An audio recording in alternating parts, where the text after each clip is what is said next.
એક મિનિટ વિવેક, એક મિનિટ.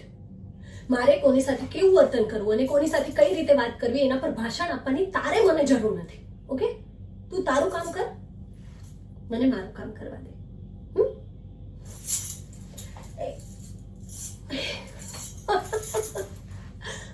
મારા પપ્પાના પેન્શનના પૈસાનું શું કરવું જોઈએ અને શું નહીં એ તું મને સમજાવીશ. તું હું જે વસ્તુ પર હાથ મૂકું એ લઈ દેવાની જો તારી તેવડ હોય ને તો જ તને મને કંઈ કહેવાનો પણ હક છે.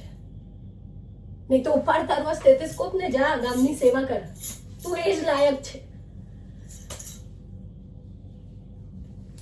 તું શું કરી રહી છે અહીંયા?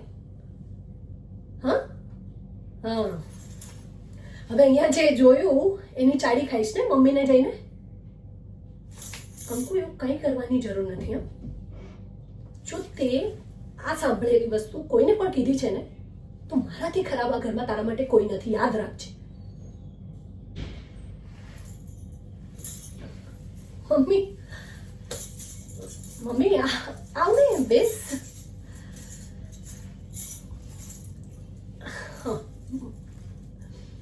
મમ્મી,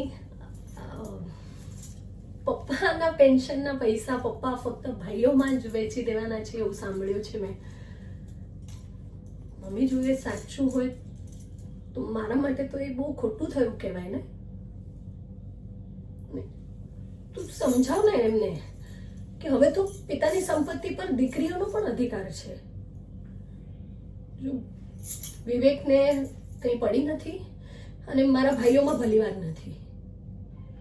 મને આખા ઘરમાં એક તું જ છે જે મને સમજે છે, જે મારા વિશે વિચારે છે. તો પ્લીઝ તું પપ્પાને વાત કર ને,